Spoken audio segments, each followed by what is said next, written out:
इंतहाई दुख और दर्द के साथ उन्होंने अनाउंस किया है कि ये जो दो बैरिस्टर्स हैं, ये जो बड़े रेबल बन गए हैं, एतजाज एहसन साहब और सरदार लतीफ़ खोसा, इनकी जो पीपीपी की बेसिक मेंबरशिप है इसको ख़त्म किया जा रहा है। पीपीपी के सेंट्रल पंजाब चैप्टर परवेज़ राना फारूक सईद साहब ने ये कॉन्फर्मेशन दी है और उन्होंने कहा जी कि अभी सीईसी की जो मीटिंग आएगी उसके अंदर इनको एक्सपेल करने के ऊपर भी गौर किया जाएगा कि पीपीपी के अंदर इनको रखना भी है कि नहीं रखना है।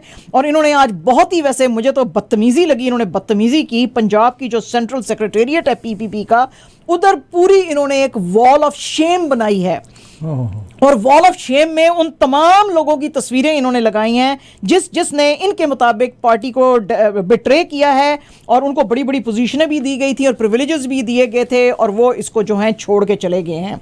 हुआ यह है कि थोड़ी देर पहले इससे जो chief justice of Pakistan Umar अतियाब बंदयाल हैं, उनसे इन दोनों की मुलाकातें हुई थी और जाहिर है कि जो भी इस वक्त मुल्क में चल रहा था ह्यूमन राइट्स वायलेशंस, उसके ऊपर भी ये दोनों बड़ी बात कर रहे थे। लेकिन बेसिकली बंदयाल साहब से ये मिले, कोई घंटे लंबी इनकी मीटिंग थी जिसके के अंदर इन्होंने कॉन्स्टिट्यूशनल जो पिटीशंस इनके पास फाइल की गई हैं जिसमें कहा गया है कि भाई जो सिटीजन्स हैं उनके फंडामेंटल राइट्स का आपके पास राइट है कि आप उनको डिफेंड करें और उनके केसेस आप मिलिट्री कोर्ट्स में ना जाने दें और सुप्रीमेसी ऑफ कॉन्स्टिट्यूशन जो है उसको आप प्राइम रखें।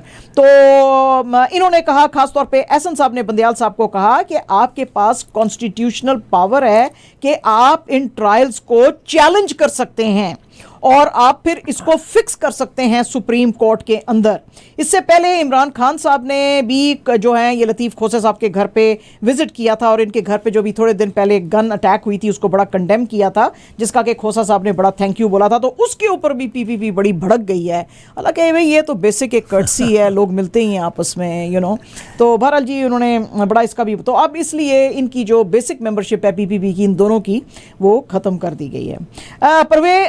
प्रेसिडेंट आरिफ अलवी साहब जो हैं जी, अब उन्होंने अप्रूव कर दिया है ये जो शियून जो जज थे जस्टिस काजी फायज ईसा। अब आप कहते होंगे शियून का क्या मतलब है? शियून का मतलब होता है जी जो लो रैंक पे होते हैं, तो इनको क्योंकि इनका रैंक लो कर दिया था सुप्रीम कोर्ट में, तो लो रैंक के जो ये अब लॉयर हैं, जज हैं, इनको अब जी अप्रूव कर दिया है कि ये पाकिस्तान के 29th चीफ जस्टिस होंगे और इनकी जो टेन्योर शुरू होएगी वो सितंबर 17 2023 से शुरू होएगी, क्योंकि उमर अतियाब बंदयाल साहब जो हैं सितंबर 16 को रिटायर हो जाएंगे अंडर आर्टिकल 179 ऑफ कॉन्स्टिट्यूशन। इसकी कॉन्फर्मेशन आज ministry of law and justice ने भी दी है और अलवी साहब जो हैं इनको एडमिनिस्टर करेंगे ओथ। ये जो हैं जस्टिस फायज ईसा साहब, ये पैदा हुए थे अक्टूबर 26 1959 में क्वेटा में। ये बेटे हैं काजी मोहम्मद ईसा ऑफ पिशीन के और जो कि पाकिस्तान मूवमेंट में बड़े आगे आगे चलते रहे हैं, और ग्रैंड सन है काजी जलालुद्दीन के जो कि प्राइम मिनिस्टर भी थे कन्नत ऑफ कलात के, और यानी कि ज़ाहिर है प्री पार्टीशन इंडिया के अंदर। और ईसा साहब जो थे वो he was part of bar of England and Wales in 1980s। उसके बाद इन्होंने रोल किया था as supreme court advocate in Balochistan. फिर इन्होंने प्रैक्टिस किया law for over 27 years in high courts, federal Sharia court and supreme court. इन्होंने serve किया है as member of Balochistan and Sindh high court bar associations and life member of supreme court bar association and chief justice of Balochistan. तो काफ़ी इनका तो इलस्ट्रेस वैसे career है, लेकिन जाहिर है कि अब वो जो पीडीएम है अपने मतलब के इनसे करवाएगी फैसले सारे और वो करेंगे खुशी खुशी, हैं जी। तो ये बात है। अच्छा जनाब, आज ये जो मैं आपको बता रही थी, ये जो आज स्पेशल रिपोर्ट है पाकिस्तान के ऊपर, बहुत ही डैमिंग रिपोर्ट है और हमें वाकई सबको बैठ के ज़रा सोचने की ज़रूरत है कि हमारे नेबर्स अब हमारे बारे में क्या सोचते हैं। कोई ऐसा ज़माना था कि पाकिस्तान बड़ा ही एक एनलाइटेंड कंट्री समझा जाता था और यहाँ पे जो है बड़ी तरक्की भी हो रही थी। आपको पता ही है, डैम्स बन रहे थे, रोड्स बन रहे थे, स्कूल्स बन रहे थे और काफ़ी यहाँ पे जो है चीज़ें हो रही थी। और अयूब खान साहब का वो ज़माना था, यानी कि 1960s का, जिस वक्त बहुत ज़्यादा, और पाकिस्तान वाहिद कंट्री था डेवलप्ड कंट्रीज़ में जिसने के decade of development United Nations के साथ मिलाया था। तो वो गोल्डन पीरियड भी पाकिस्तान ने देखा हुआ है। उसके बाद जो है बेतहाशा यहाँ पे इस मुल्क के अंदर पे डिग्रेडेशन आई। तो ये आज का जो आर्टिकल है ये द प्रिंट में आया है और इसको लिखा है प्रवीण स्वामी ने।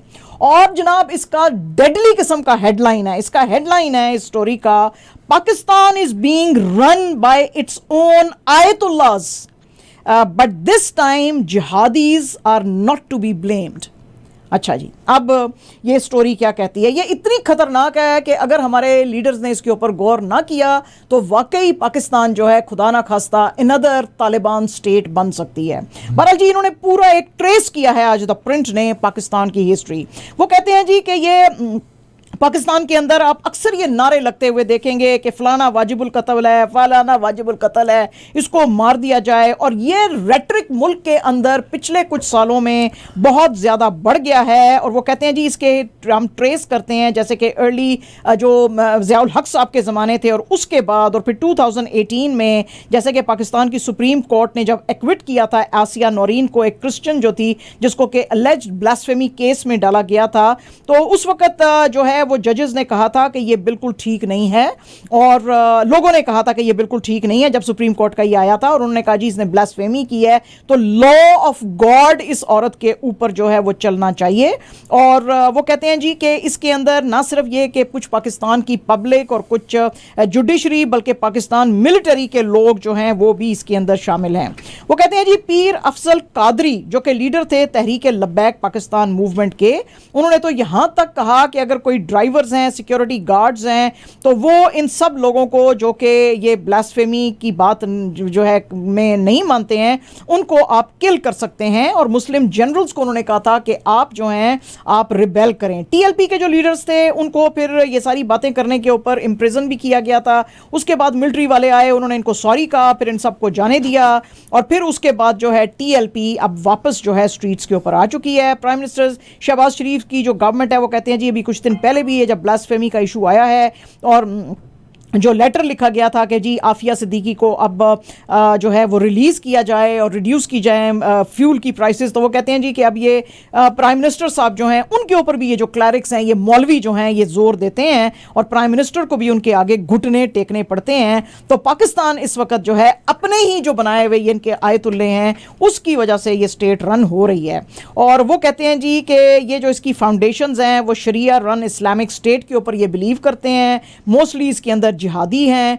और इनका राइज जो है आप देख सकते हैं खास तौर पे जो टीएलपी जैसी जो ऑर्गेनाइजेशंस हैं 9/11 के बाद जिन्होंने के जो है वो जो यूएस ने जब कहा था जनरल परवेज़ मुशर्रफ को कि आप वॉर ऑन टेरर में हमारे साथ शामिल रहें, तो उसकी उनकी जो रजीम थी उसने फिर ये बरेलवी रिलीजन का जो फैक्शन था उसको सामने लेकर आए ताकि वो कहते थे कि एक एनलाइटन मॉडरेशन हम इस मुल्क में चलाना चाहते हैं। ये बरेलवी क्लैरिक्स जो थे ये जो हैं इनको फिर मुशर्रफ साहब ने जगह दी रिलीजियस मिनिस्ट्रीज़ में भी, और 6 इसके जो मेंबर्स थे काउंसिल ऑफ इस्लामिक आइडियोलॉजी में भी थे। बरेली मूवमेंट जो कि अहले सुन्नत का भी एक हिस्सा रही है। तो वो कहते हैं जी कि वो बिल्कुल ये जो सैयद अहमद राय बरेली थी उसके साथ इनका मैच होना शुरू हो गया। और ये जो थे लीडर थे जो आपको पता ही है कि राय बरेली साहब जिन्होंने के एक वॉर वेज की थी सिख एम्पायर के अगेंस्ट, तो बहुत सारे जिहादीज़ को इन्होंने इंस्पायर किया था जैसे कि जैश मोहम्मद के चीफ हैं मसूद अज़हर वगैरह। तो वो कहते हैं जी ये तो मुशर्रफ साहब के ज़माने में हुआ। फिर अहले सुन्नत वाले जो हैं इनको क्योंकि इंतहाई ये जो हैं तो वैसे ख़राब ही, लेकिन चूँकि ये अलकायदा और उसामा बिन लादेन के ख़िलाफ़ थे तो मुशर्रफ साहब जो हैं इनके बरेली लीडर्स को जो हैं सामने लेकर आए। इनमें से बहुत सारे जो एलिजिडली करप्ट थे उनको मिलियंस ऑफ डॉलर्स भी बाहर से आए और इनको कहा गया कि तुम टेररिज्म और एक्सट्रीमिस्ट के अगेंस्ट जो है वो काम करो। और इनको जो है मिलिट्री रेजीम्स जो थी पाकिस्तान की उनको भी ये सूट करते थे।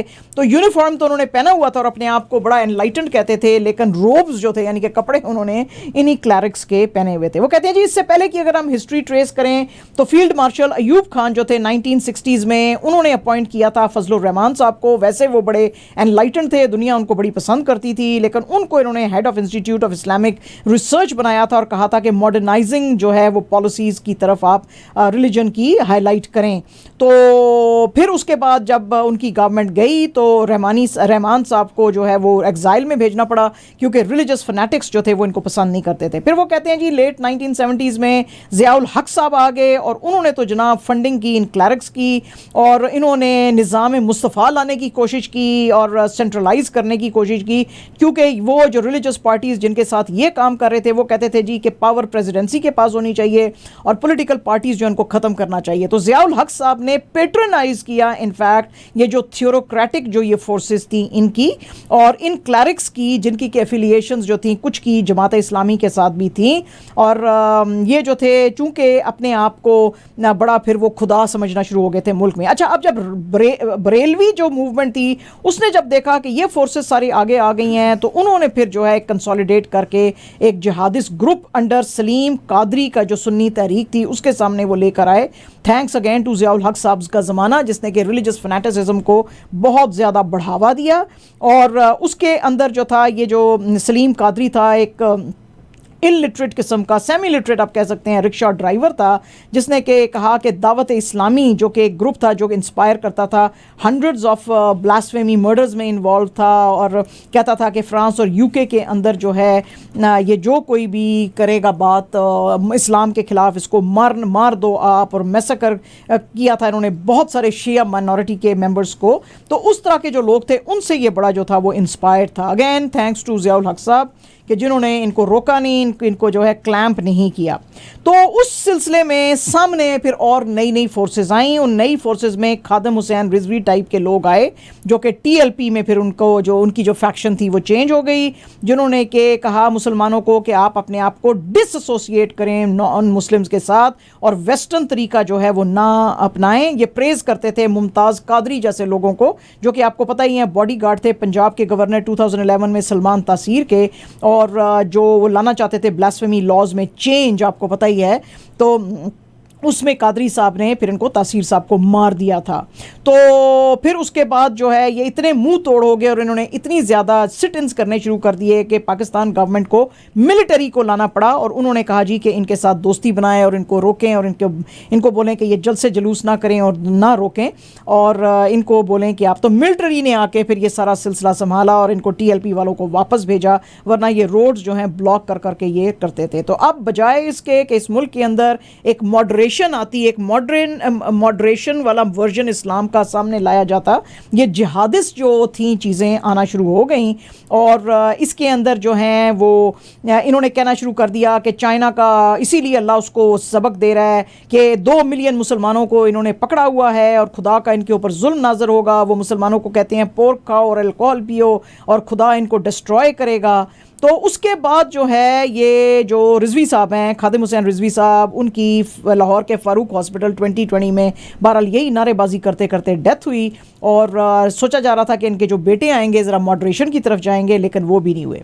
फिर उसके बाद क्या हुआ जी कि जो former chief of army staff general Qamar Bajwa साहब हैं वो फिर सामने आए, इमरान खान साहब की गवर्नमेंट आई और इमरान खान के ऊपर अलेजली उन्होंने कहा जी कि उन्होंने रिक्रूट किए टीएलपी के बंदे कि वो शरिया इंस्पायर्ड जो स्टेट जो वो कहते थे मदीना रियासत मदीना में बनाना चाहता हूँ, उसके लिए उन्होंने टीएलपी के बंदों को शामिल किया। और जनरल बाजवा ने जिन्होंने के बड़े जो हैं वो पुरसे भेजे थे खादिम हुसैन रिजवी की मौत के लिए, लेकिन वो समझते थे कि शायद चीज़ें बेहतरी की तरफ जाएंगी, उन्होंने भी खान साहब को इसके ऊपर रोका नहीं। और इन्होंने फिर जो है वो जो prophet Mohammad peace be upon him के खिलाफ शार्ली एब्डो ने फ्रेंच मैगजीन में जो कैरिकेचर्स जो थे वो कैरी किए थे, तो ये यहाँ तक मुंह जोर हो गए कि इन्होंने कहा जी कि फ्रांस के एम्बेसडर को इस्लामाबाद से निकालो। अगेन वो कहते हैं जी कि खान साहब की गवर्नमेंट थी, उनसे संभाला जा नहीं रहा था। उन्होंने कमर बाजवा साहब से बात की, मिलिट्री को बुलाया गया और उनको कहा जी कि ये सारे जो हैं पागल, इनको ज़रा आप संभालो, हम तो इनको संभाल नहीं सकते हैं। और फिर इमरान खान साहब ने कहा जी कि हम आप इस्लाम पढ़ाएंगे, अपनी बुक्स के अंदर चेंज लेकर आएंगे और चीफ ऑफ आर्मी स्टाफ के साथ चलेंगे जो कमर बाजवा थे, और इनके साथ हम मुल्क के अंदर चेंज लाएंगे। लेकिन वो चेंज जो है वो लाई जा सकी नहीं, और बल्कि इन्होंने बहुत सारे महाज जो हैं खोल दिए हैं। वो कहते हैं जी इस वक्त पाकिस्तान की जो हालत है जिसमें इकोनॉमिक कंडीशन बड़ी पतली है और आईएमएफ के साथ इनके हो नहीं रहे हैं, और ये जो अब टेररिज्म फिर से पाकिस्तान के अंदर सिर उठा रहा है, ख़ासतौर पे टीएलपी जो है वो बहुत ज़्यादा एक्टिव फिर से हो गई है, तो अब ये चाहते नहीं हैं कि ये फिर से जो हैं इनके साथ लड़ाई झगड़ा रिलीजियस पार्टीज़ के साथ रहें। लेकिन अगर इनको टेम ना किया गया तो पाकिस्तान की स्टेट जो है उसको ना खुदा चला सकेगा ना ये रजीम चला सकेगी, इसको फिर ये रिलीजियस फनेटिक्स चलाएंगे। तो जनाब बहुत बड़ा ये जो है सोचने का मकाम है कि आप चाहते हैं कि आपका मुल्क भी एक और तालिबान स्टेट बने, और अगर ना बने तो फिर ज़रा उसके ऊपर काम करें और इन रिलीजियस पार्टीज़ को थोड़ा क्लैम्प करें। मैंने तो बड़ी दफ़ा ये कहा है कि रिलीजियस पार्टीज़ का कोई काम नहीं है पॉलिटिक्स के अंदर। They should be sitting in their madrasas या मस्जिद में या इस्लामिक सेंटर्स में बैठें और लोगों को सीधे रास्ते पे चलाएं। खुद भी सीधे रास्ते पे नहीं चलते हैं, कुछ उलमा सारों के बारे में नहीं मैं बात कर रही, और जो हैं वो लोगों को भी सीधे रास्ते पे नहीं चलने देते हैं। ये धरने करने, ये मतलब है, और किस अच्छे कंट्री के अंदर आपको, और किस, चले मैं यूरोपियन कंट्रीज़ को कहती नहीं, और किस इस्लामिक कंट्री में आपको ये रिलीजियस फनाटिक्स जो हैं इनके आपको जल्द से नज़र आएंगे। बहरीन में नज़र आते हैं, कतर में, ओमान में, UAE में, सऊदी अरेबिया में। चलो बाकी तो ये शायद लिबरल कंट्रीज़ हैं। सऊदी तो बड़ा, अभी तक जब तक MBS नहीं आया था तो बड़ा ट्रेडिशनल कंजर्वेटिव कंट्री था। कभी आपने देखे उनके मौलवी जो हैं सड़कों पे तूफ़ान बदतमीज़ी लेकर आए हुए हैं सिवाय पाकिस्तान के? तो ये बड़ी सोचने की बातें हैं। तो ये अच्छा जनाब, एक 9 मेंबर बेंच जो है उसको कॉन्स्टिट्यूट किया गया है, which is being headed by chief justice of Pakistan Umar Ata Bandial, और जस्टिस काजी ईसा भी अब इसका हिस्सा हैं। और ये 4 पिटीशंस जो हैं जिसके ऊपर कहा गया है कि जी सिविलियंस को मिलिट्री कोर्ट के अंदर ना ट्राई किया जाए, उसको ये जो है वो करेंगे, प्रोब करेंगे। और इस बेंच के अंदर जो हैं जस्टिस तारिक मसूद, इजाजुल एहसान, सैयद मंजूर, मुनीब अख्तर, याया अफरीदी, मज़हर नकवी और आयशा मलिक जो हैं वो इसके अंदर शामिल हैं। और इसमें से जो 3 जो प्लीज़ थी इस सिलसिले में वो लेकर आए थे एतजाज़ एहसन साहब, इमरान खान साहब, जो फॉर्मर CJP हैं जवाद खाजा, और जो चौथी थी वो फाइल की थी collectively Pakistan institute of labour education and research के chief executive Karamat Ali, former Karachi metropolitan corporation administrator Fahim Zaban Khan, Aurat foundation की director Mahnaz Rahman, professor doctor AH Nayyar और क्लिनिकल साइकोलॉजिस्ट सैयद जुल्फ़िकार हुसैन गिलानी। और उन्होंने कहा जी कि May 9 के जो राइट्स और मेहम हुआ उसमें जो लोगों को आपने किया है, बुक किया है, जिसके के ऊपर अलेजली कहा है कि उन्होंने बहुत सारे पब्लिक प्राइवेट प्रॉपर्टीज़ और मिलिट्री इंस्टॉलेशंस को नुकसान पहुंचाया, तो उनको सिविल कोर्ट्स में किया जाए ट्राई, मिलिट्री कोर्ट्स में ना किया जाए। फाइनेंस मिनिस्टर जो हैं जी पाकिस्तान के, इसहाक डार साहब, उनके सिलसिले की आपको एक खबर अभी सुनाते हैं कि कैसे वो फिर से मास्टर्स के सामने जाके बैठ गए हैं। तो इस ब्रेक के बाद